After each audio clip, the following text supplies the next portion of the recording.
¿Qué tal? Muy buenas noches, bienvenidos al Bote Pronto de esta noche. Hoy me da mucho gusto saludar a Luis Ernesto Derbez, al cual lo tenemos en este programa.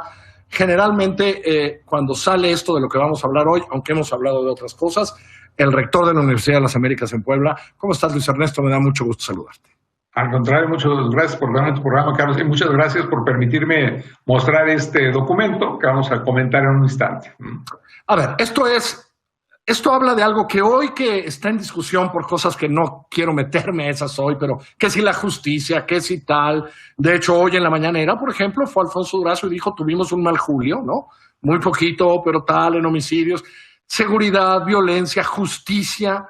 Todo esto, a final de cuentas, en México tiene una palabra que se llama impunidad. Y entonces este índice global que se hace, ¿en cuántos países, Luis Ernesto? Explícanos un poco el rollo global y después México.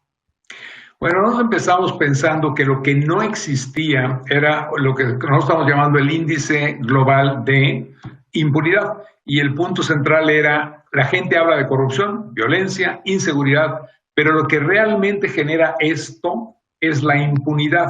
No es a la inversa, no es que la corrupción genere impunidad, es que la impunidad genera la corrupción, porque la gente se da cuenta que no le pasa nada y entonces cada día es más corrupta, tiene mayores actos de violencia. Entonces lo que pensamos es, pero ¿cómo podemos crear algo que tenga credibilidad?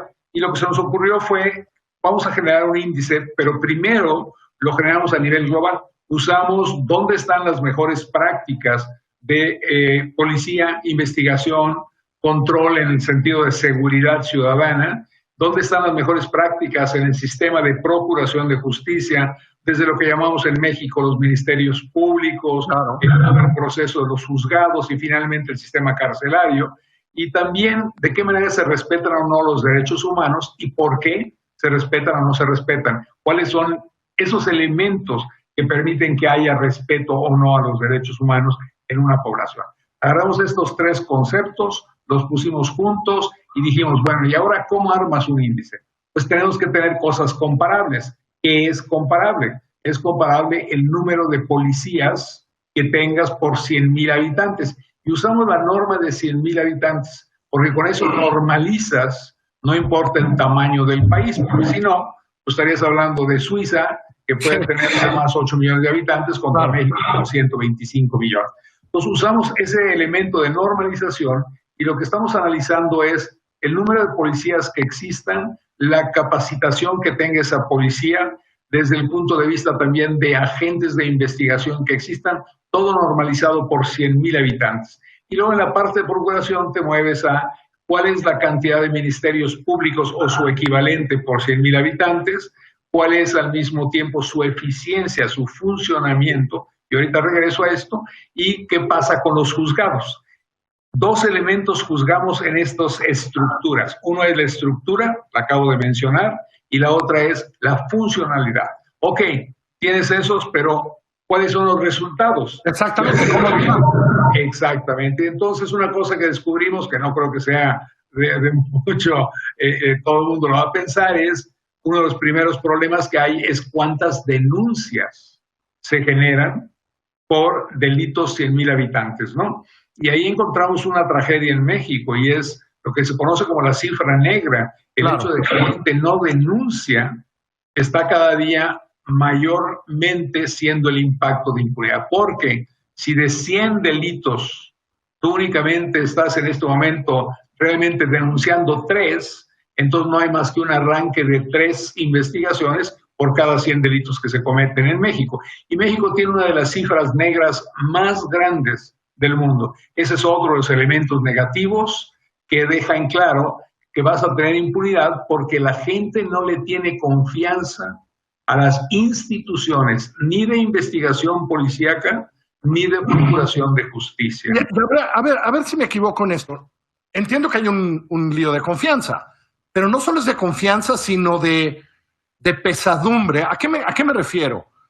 Me ha pasado que tengo un choque y si choque a las 10 de la mañana, Luis Ernesto, puede ser que a las 11 de la noche siga yo en el Ministerio Público arreglando ese lío.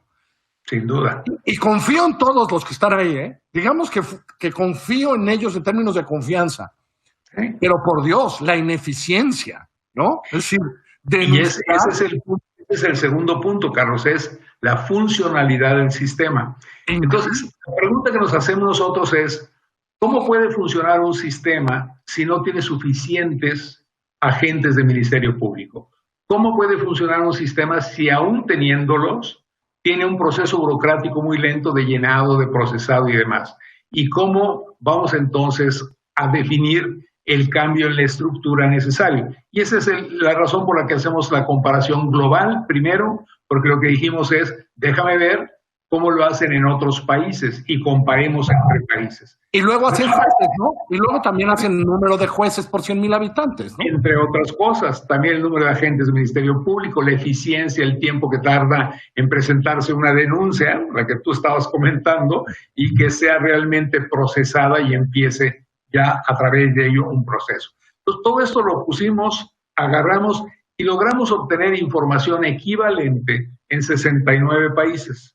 Es decir, básicamente Europa, ¿sí? Aún la parte nueva de Europa, lo que es América del Norte, Sudamérica, en la mayoría de los países, con excepción de países que están tratando de no proporcionar información, que eso es terrible. Y un país que cayó en esto fue Brasil y Argentina en los últimos 5 años. Los teníamos incluidos en las primeras mediciones, hoy ya no reportan información. El que siempre ha estado sin reportar es Venezuela, pero ahora se le unieron Argentina y Brasil. Entonces, todos los años vas a ver eso, Carlos, entrada y salida de países. Por cuestión de tiempo del programa. El análisis ahora es hasta el 2018, todavía el último año del último sexenio. ¿Cómo nos fue? Pues nos fue terrible y bien, le explico. Nos fue bien porque ahora estamos en el lugar 60 de 69, ¿sí?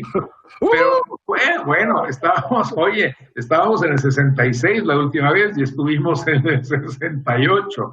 Entonces, estamos mejor. Pero es terrible porque el índice, el número, en todo lo que analizamos, bajó. Es decir, estamos peor que antes. Y estamos peor que antes porque no se han hecho ninguna de las recomendaciones que hemos planteado. Tú hablabas de jueces. Hace 5 años encontramos que teníamos 2 jueces por 100,000 habitantes. Hoy tenemos 2.1 jueces por 100,000 habitantes.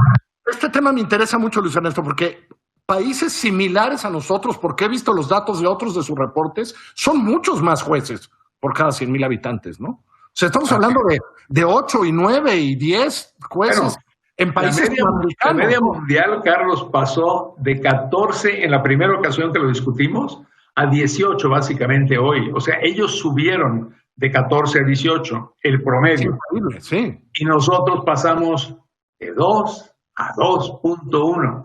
Entonces, el número, el índice es peor hoy.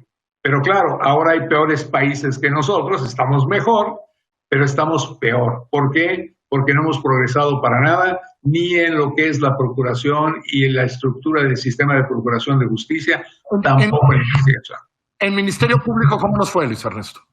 Pues en Ministerios Públicos estamos exactamente igual que la vez pasada, y entonces lo que tú tienes es 1.8 agentes por 100,000 habitantes. Y te volteas y dices, bueno, pues por eso se pasó Carlos Puig todo el día cuando le golpearon. ¿No?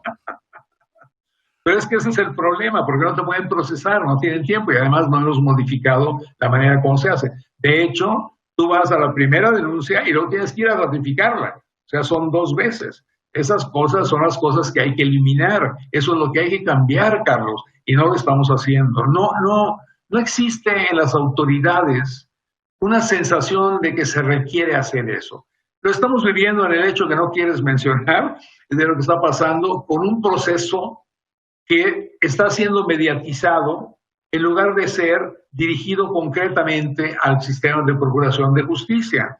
Queremos que se sepa, no, hagamos lo que hicieron los americanos con García Luna. Tú preparas todo el caso, todos los expedientes, toda la investigación, todas las pruebas y luego procedes a arrestar a la persona y a enjuiciarla.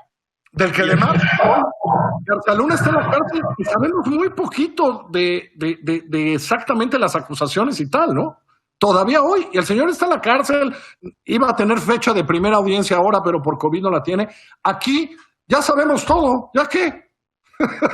Y ese es el problema, porque entonces van a ocurrir dos cosas, Carlos. La primera es, va a haber impunidad porque ya no se puede utilizar esta evidencia, dado que se vició el proceso, y por lo tanto ya no es legalmente válida cuando se presente. Y esto lo sé yo, porque en la época que yo estuve en el gobierno de Fox, hace ya 20 años, se llevó a un caso muy similar con Bejarano. En ese entonces, Federico Dorin, Diego Fernández, en fin, todos ellos recibieron la evidencia y en lugar de entregarla a la Procuraduría, lo que hicieron fue al público en general. Y el resultado fue que la persona salió sin ningún problema. ¿Por qué? Pues porque no le pudieron atribuir esos datos porque ya no eran válidos. Entonces, generamos impunidad, ¿ves? Por eso cuando la gente dice corrupción, digo, no, mira, este es un caso concreto, este que estoy platicando, de la época de Fox, de impunidad.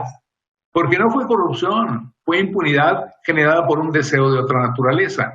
La persona sale impune, entonces dice, pues, ¿sabes qué?